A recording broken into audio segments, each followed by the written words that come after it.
Well, there's a lot of damage to our ribs on the front of the target.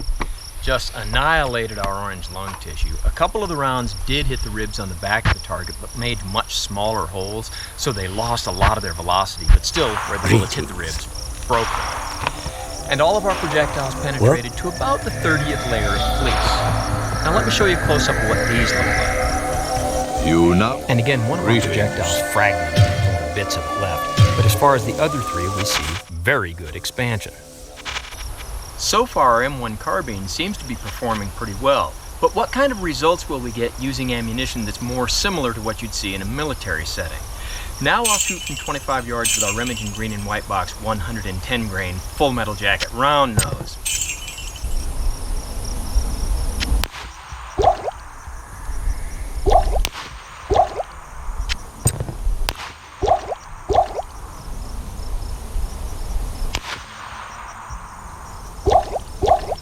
And with the full metal jacket projectiles, we get basically the results that I expected. Holes in the ribs on the front of the target, but not near as much damage as we saw with the expanding projectiles. As far as our orange lung tissue, some damage, but significantly less than with our expanding projectiles. And as far as penetration, I did not recover any.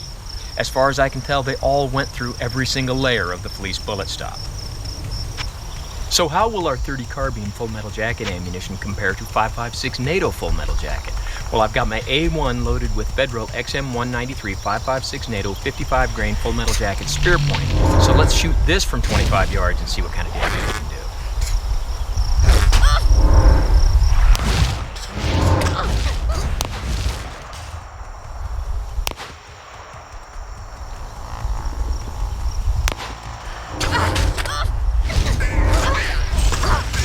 Now with our 5.56 NATO, we see no 5.56 caliber holes in the ribs on the front of the target, but on the back of these ribs, we see exit holes that show that some of these projectiles are already starting to fragment, and some of them are already starting to tumble. And that's why we see a lot of damage to our orange lung tissue, and the ribs on the back of the target are just pretty well thrashed. So comparing our .30 carbine full metal jacket ammunition to our 5.56 NATO full metal jacket ammunition, we see two profound differences. One, the 5.56 gives us a lot more damage to our meat target, and two, a lot less penetration in our fleece bullet stop. Let me show you the projectiles I was able to recover. And this is all I was able to recover. A piece of the jacket of one projectile and the fronts of two others recovered from about the 20th layer of fleece. Everything else was fragmented and lost somewhere in the meat target or in the fleece bullet stop. Well, we've discussed power and effectiveness ad nauseum. Let's talk about accuracy. The M1 carbine has a reputation for mediocre accuracy, and we'll see if we can put that to the test. I've got 3 shoot and see targets set up, and I'll shoot the one on your left with this Ruger 1022, which has been equipped with a peep sight. I'll shoot the one in the middle with the M1 carbine,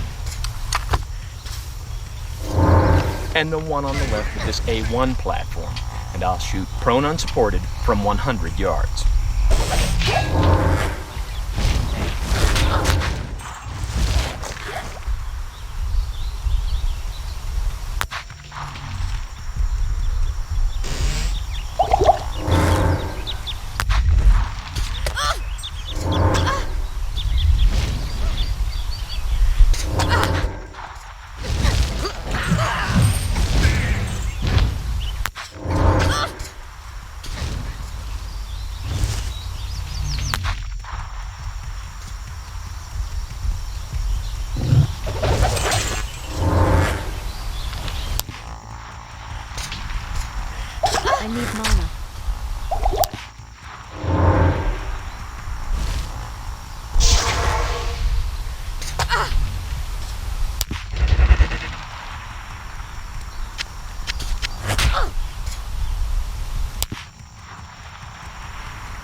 Now, in comparing our groups, what we see with the A1 is that the group is okay, but it's not centered. That's the sun glare, that's me, that's something other than the rifle's fault. But rather than the location of the group, we have to concentrate on the size of the group, which compared to the M1 is smaller, but not that much smaller. And with our 1022, of course, at 100, we see a little bit of drop and a mediocre group. But what we have to take into consideration here is that we're measuring not only the rifle, but me. With this 1022 and this A1 platform, I've owned them both for a long time, and I've won shooting competitions with both of them. The M1 carbine, I've owned for less than a month. So let's try a different drill. I'll shoot these two targets alternating left, right, firing as fast as I think I can hit the targets from 50 yards, and I'll shoot offhand. Side note, offhand does not mean shooting with your non-dominant hand. It means shooting while standing unsupported. And we'll start with the AR.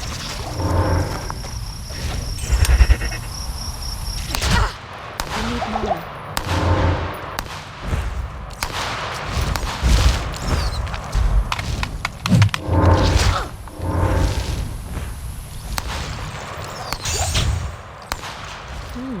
Jade statue.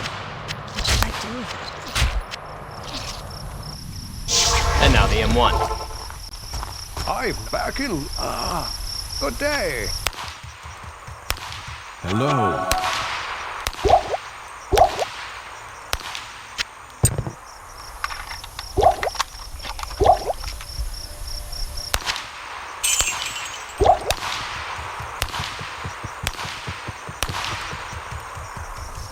Well, Let's take a look at the targets.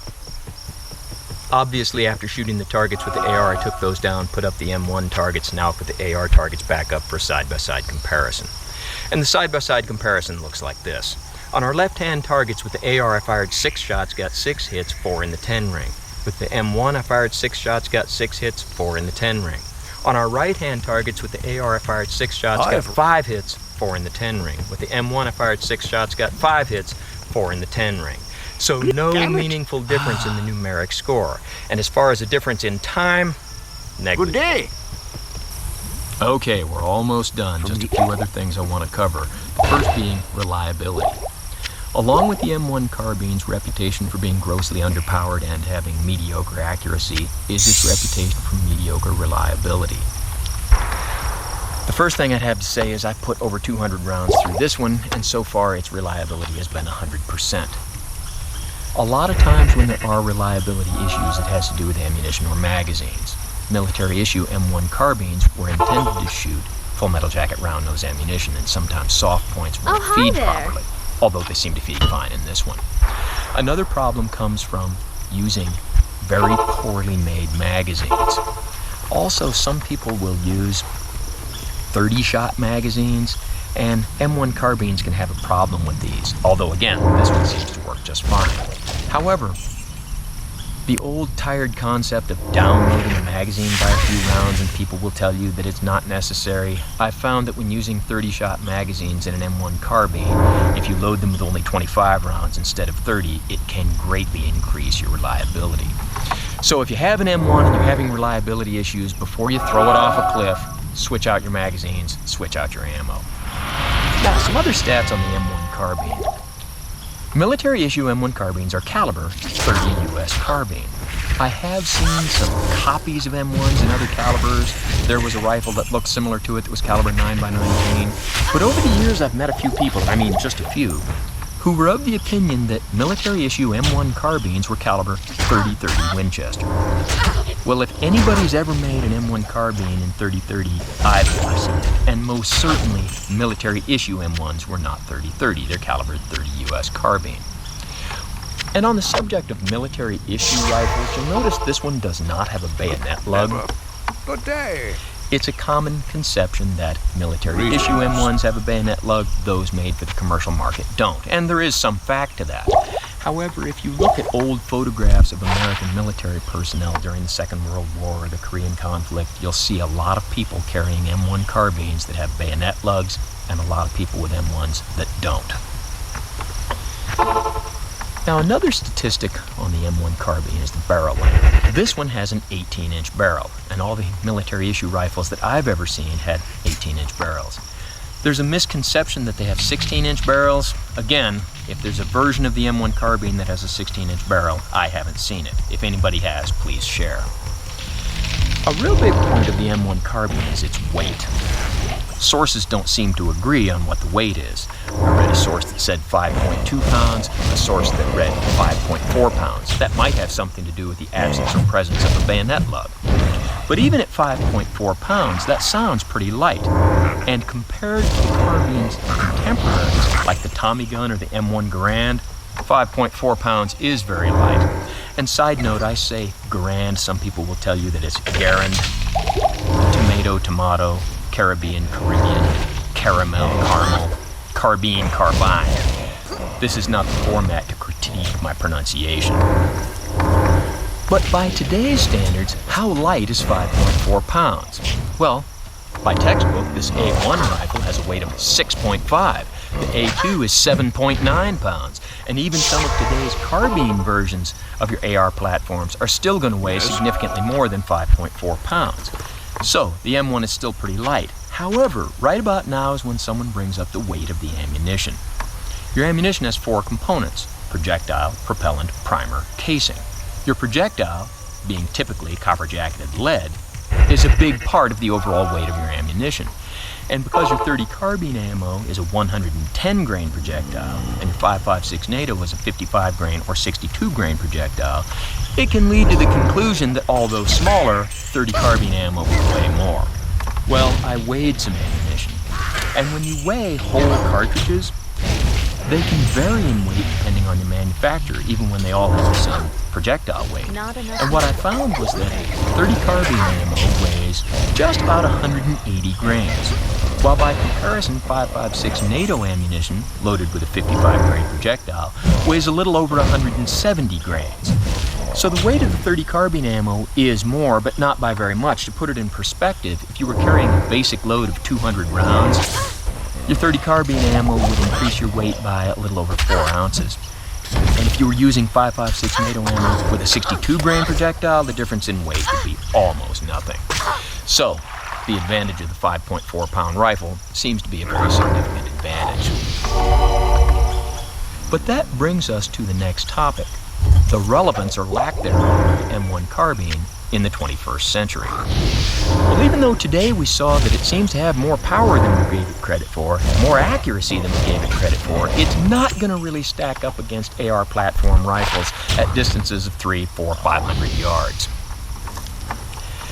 Also, there's the problem with the availability and the cost of the ammunition. Because .30 carbine ammo is not as popular as it once was, it's not at a lot of stores. And its price tag can be 70, even 80% more than 5.56 NATO ammunition. Then there's the cost and the availability of the rifles themselves. A long time ago, M1 carbines were a dime a dozen. They were very inexpensive. But today, because they're considered collector's items, rifles like this in good working order that haven't been modified will, at least where I've seen them for sale, fetch prices of $900 or more. Even though you can go down to the store and buy a good AR platform for $600 or less, at least in my local area. And that's a big difference in price. So if I were looking for a rifle to buy, the M1 carbine would not be one of the finalists. However, if you happen to have one because you purchased it long enough ago that it was inexpensive, or perhaps you inherited it, based on what we've seen today, the M1 carbine most certainly can get the job done. So as always, don't try this at home with what you call a professional, and thanks for watching the M1 carbine video.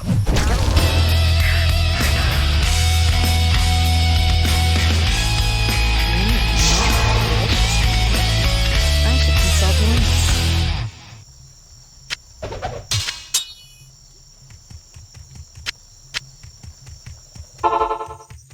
Stay a while and listen. This magic ring. Good day.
Tonight on Kitchen Nightmares, Chef Ramsay visits the Spanish Pavilion. Just put it on the fucking plate right now. Shut up!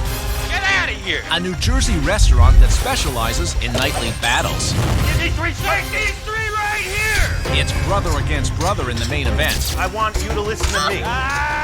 And a family business is on the line. It's not the Spanish Pavilion. The kitchen has been neglected.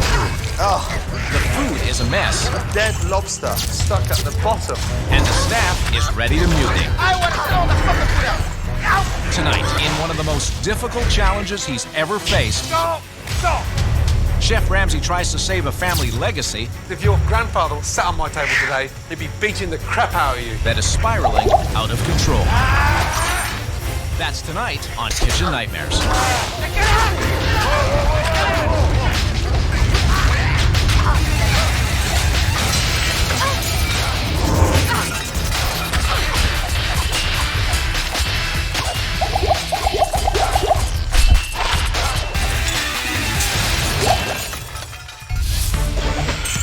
Harrison, New Jersey is home to the Spanish Pavilion, located a mile and a half from Newark's historic ironbound neighborhood, an area highly populated by Spanish restaurants.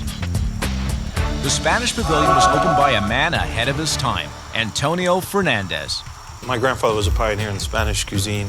He opened up in 1964, the first Spanish restaurant in the state of New Jersey. He retired after 10 years, very successful, and then came out of retirement to open the Spanish Pavilion in 1976. Antonio finally retired for good in 1996, leaving the successful Spanish Pavilion to his daughter Balbina and her two sons, Jerry and Michael. Table 11, please, Ma. When we took over the Spanish Pavilion, it was the place to be. There was a line out the door. 5 years later, everything's still down the tube. It's terrible. The customers complain up, you see the same old menu, the same old dishes. No flavor, blend. No flavor. That sauce is good, I don't care. We're like a casual family restaurant, and we have to wear a tuxedo. And you're serving people with shorts and t-shirts. It just doesn't match. Looks like you're in a wedding party in 1973. Michael and Jerry, they don't care anymore. They don't like to put time in the business. Where's my brother? Michael, little by little, stopped cooking, You gotta be here more often. and now he's out of the kitchen. More out than in. I'm dying to have a drink. My staff might complain that I'm not here a lot, but as far as I'm concerned, I don't know what I'm doing. Jerry doesn't do anything. So the mayor's coming to pick up lunch. He's always on the phone, he's always this, he's always that.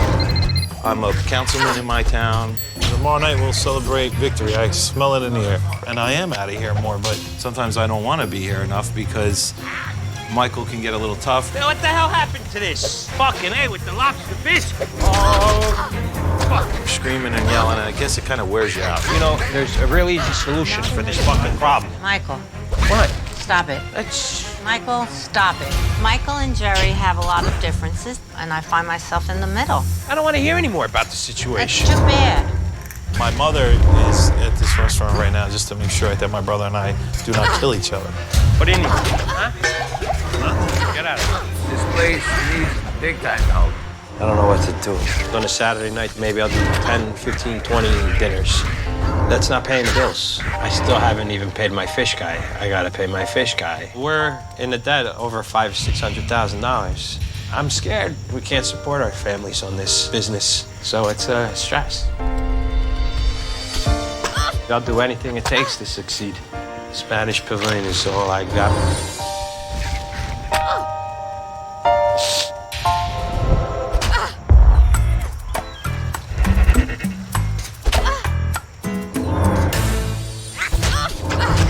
Hello.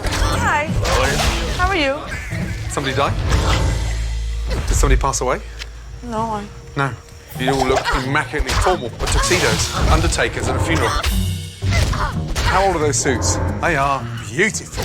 Huh? Made to measure. Thank you very Huh? Thank you. Wow. These guys are stuck back in the 80s. They look like little penguins and they're wobbling back and forth with their little, little tuxedos. Hi, how are you? Slightly underdressed. My apologies. No, you're okay. I'm very nervous about Chef Ramsay coming into the restaurant. I wasn't a fan of this idea. Michael was, and I'm a little nervous. I'm the mom. Okay, great. Sorry, first name, excuse me? Balbina. Where's that from? From Spain. Oh, wow. Would you like to come to the table? I'd love to. This will be Joe. He'll be your server. Welcome to Spanish Pavilion. Very happy to see another unique tuxedo. Wow. Thank you very much. You wear this every day for lunch? Yes, lunch and dinner. Anyway, so when did the Spanish Pavilion open? 1976. Wow. Take me back to what it was like in his day. My grandfather worked 7 days a week. At 75, he would jump behind the broiler and do the meats. I mean, if he were in his prime right now, I know he would be doing a better job than we would. You're here 5 days? I'm out a little more lately because I was elected as a committeeman in my town. Politician? Yeah, I enjoy it. I really do. Jerry don't care for the business anymore. If you know this business, you cannot do politicians or something else. My brother and I both went to Johnson & Wales University for this, and I worked at the front of the house. My brother did more of the culinary end. And he's the chef de cuisine. Good day. Mike call him a chef. To me, he's not a chef. He's always playing on the phone instead of cooking for the customers. He, well, I don't know if he's the chef, but he's in back there quite a bit. Thank you. I'll have a little read. No Lovely. problem. Thank you. Listen, and no playing around right now. Don't worry about it. We're gonna nail this. Put your phone away. Are you ready? Oh, yes. Let's start off with lobster biscuit. Okay, sir. I'll go for the marinara. This is one of the house specialties. Wonderful. Another dish that people can eat was chicken and garlic sauce on the bone. Love it. Beginning, I walked in, I thought it was a funeral. Now I'm in Spain. Yes, You've correct. got me back. Yes, Okay, brilliant. yes. I hope you enjoy everything. Yeah, I can't wait. I wanna make sure you got nothing to do with this order. I ain't hanging my boys to dry, but I'm so confident overseeing my guys that I got nothing to worry about. These guys been by my side 15 years. No, go, man, go. Let's see what he thinks. It just looks disgusting. They creamy. Is it always this creamy? Yes, it's already cream bacon. It just looks like the lobster was dead before they cooked it. They're from... The lobster's from the tank. You want to take a look? Okay. Is he dead? No, I think they're just sleeping. He must be dead. We keep a good eye on this. You keep a good eye on them? Surely not. He's fucked. Dead. A dead lobster. No, he's gone. Is he? What I'm concerned about is everything else in there. They've been feeding off that lobster. Then become full of bacteria. That is extremely unacceptable, dangerous. People could get extremely sick with that. I'll get rid of this right now. Okay, Please, good. can you take that? Love you, bye. You smell it. It don't smell. That lobster's fresh. Even though it died, it's good. This is my brother. Hey, Michael. Pretty good?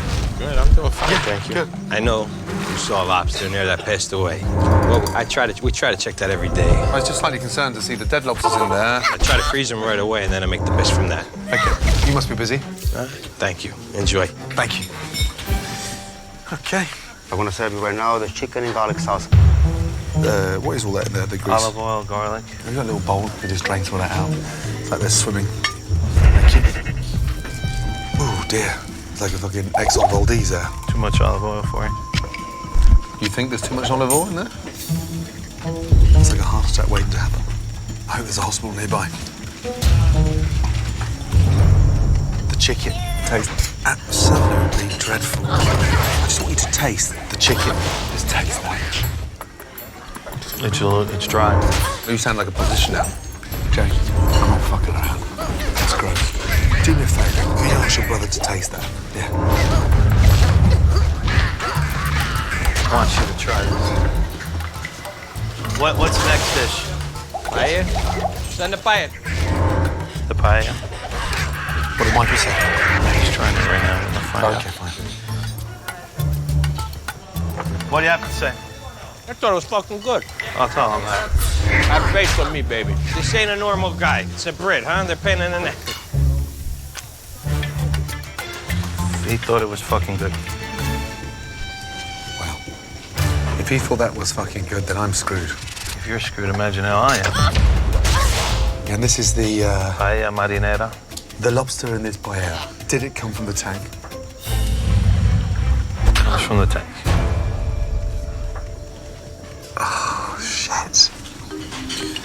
Okay. You don't like it? Well, would you be so kind to taste it for me? Yeah, no. Badly seasoned. Yeah. It does seem overcooked. This is ridiculous that this pan even came out. Out of respect for your granddad, that is a joke. Give me 5 minutes, we'll have a chat together. Can I take this? Yeah, please. Thank you. Chef, you like to have some dessert? It's very kind, but that's my appetite. Thank you. Are you doing stuff purposely wrong, or is this by, I mean, is that... It's overcooked. All right. You go sit and listen. He's right about everything. Nothing I can do about that right now. I feel utterly embarrassed and humiliated. The way food went out, the way it did, it killed me. Okay, I'm gonna get straight to the point. Shit fish, dead lobsters, and a player, the burnt shit at the bottom. This is your grandfather that put this thing together. Was he sending food out like that? No. What was wrong with the chicken and garlic? The chicken was way overcooked. Maybe the piece you had was dry, but I finished the plate. Did you cook that dish? No, I did not cook any dishes here today. What do you actually do, Michael? I don't taste everything, but I try to taste as much as I can. You're the last line of defense. Out of every dish that I had there today, what did you taste of mine? Every single one. At least when it came back. When it came back? If your grandfather was sat on my table today, he'd be beating the crap out of you. I'm proud of what went out today. This is the food I do, this is how they cook it. And I know the food over here is good. You're fucking dreaming, Michael. Coming up, Chef Ramsay is confronted with the most overstocked food storage he has ever seen. A kitchen whose standards are a complete disgrace. Rancid chicken. You can't serve that shit tonight. And a family that is being ripped apart. Just put it on the fucking plate right now. Shut up! What the fuck are you doing? Michael, stop it. Then, just when you think it couldn't get any worse, Give me... I want the fucking food out. Leave me a fucking alone. Leave him alone. Michael. coming up on Kitchen Nightmares.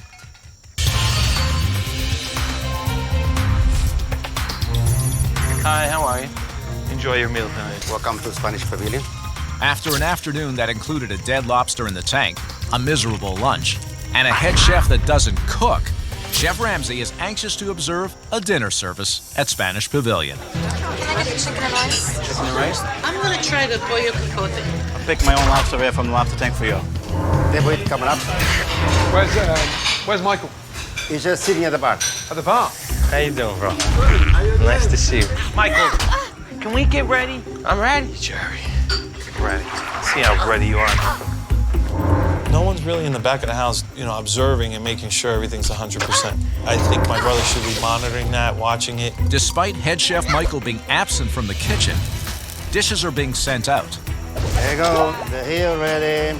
Unfortunately, They're undercooked. You want me to cook them a little more? It's just not done enough. Not done enough? they're also coming back. Said these are undercooked and a little chewy. Undercooked? Yeah. All right. It's raw on the inside. Look at that. That's completely raw. It's raw. Yep. Is this normal?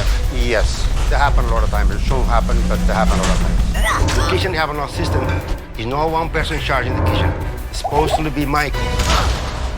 With dishes coming back, Michael jumps back into the kitchen. This came back, Michael? What was this? I don't know what that is. But so does Jerry. And both brothers are trying to take control of the kitchen. Michael, Yeah? take this off the window right now. I don't know what you're pointing at, Jerry. You're driving me nuts. I won't let my brother dictate what I do or how I run my business. Give me those crab legs right now. Crab legs have to be finished. Michael, do what you're doing. I'm cooking to come Do out. what you're doing. I am doing what I'm doing. I'm telling you about them snow crabs. Michael, can anyone work together here? I mean, this is absolutely fucking hideous.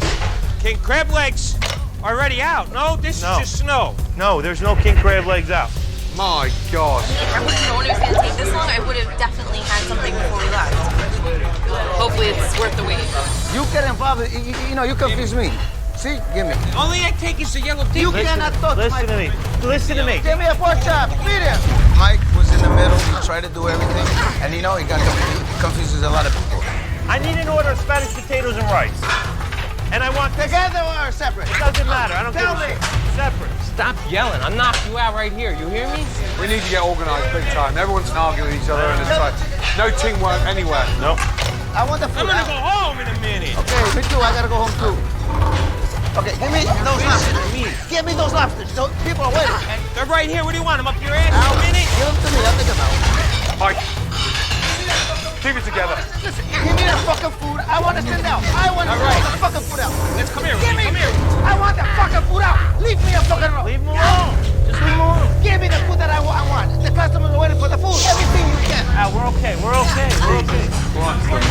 I understand you're excited right now. You're Leave me gonna... alone, man. Talk to me later. Mike, Okay. Hello.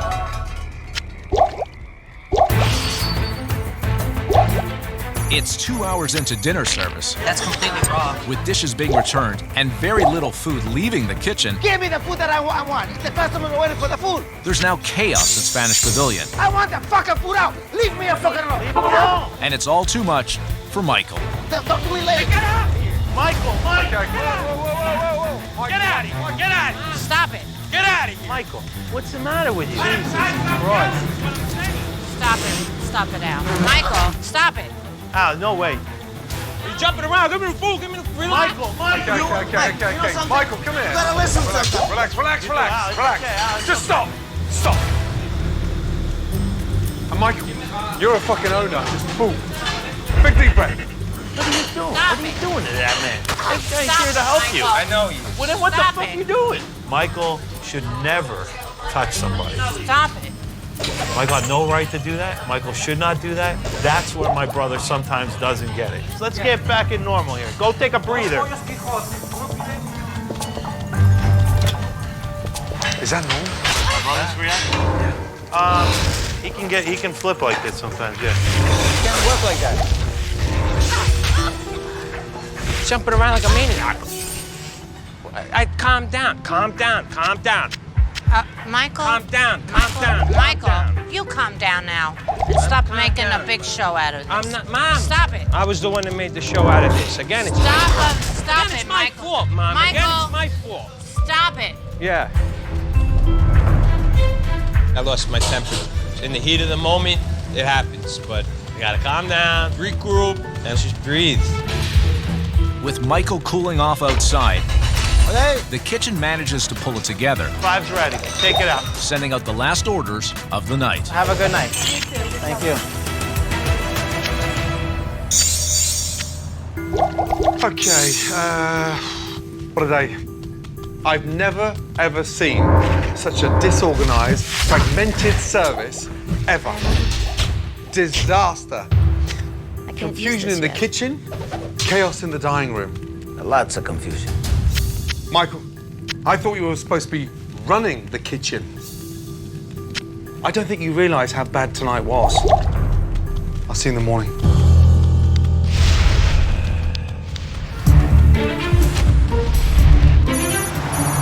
After a night in which 21 dishes came back during dinner service, That's completely raw. Oh my God. Chef Ramsay comes in early to do a little investigating.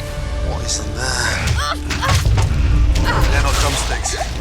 They're crab sticks. Just dumped in here to top off another bag of Alaskan crab. No dates, no labels. How on earth are you supposed to run a business when you've got no idea what's in the freezers? What is down here? My God, it gets worse. Look at it. It's absolutely jam-packed. Chicken after chicken after chicken. My big worry is how much chicken does this restaurant really need? I mean, there's just bags of it. Not only that, the smell is horrific. Oh, my God. Look at these fillets. I've seen less packs at an army base. 50 packs of meat. And whoever's buying this needs to be fired. Now, what worries me about this is there's one more fridge upstairs. What is that? Fucking pigeon. Oh, my God.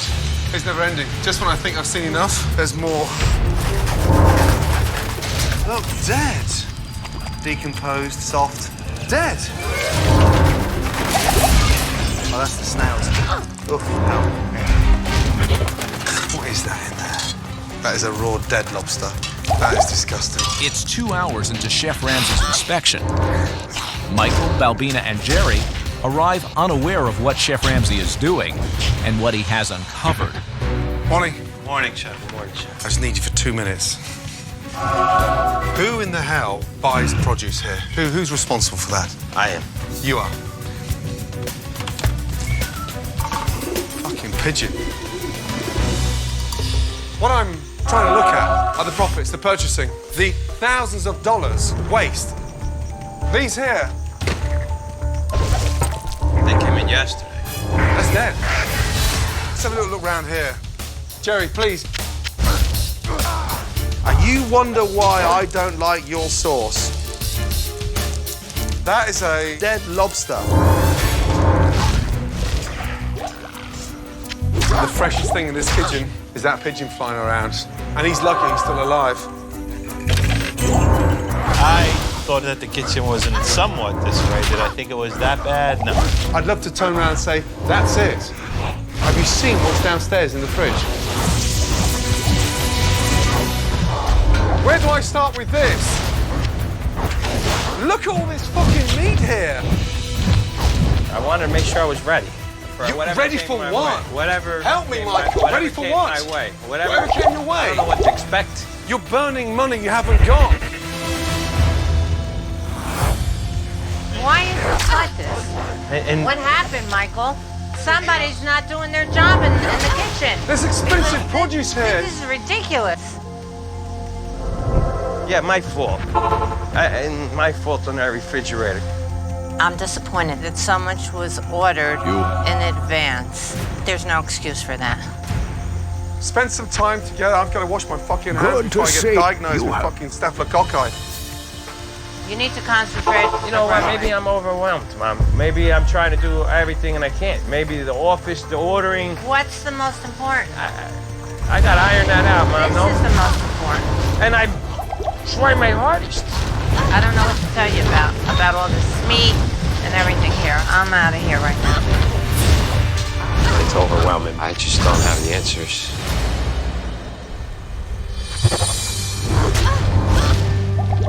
Belmy, this is so sad, you know that. What would your father say if he walked in here and saw that? No, my father, of course, would be upset. What I saw down there today, it's not the Spanish pavilion.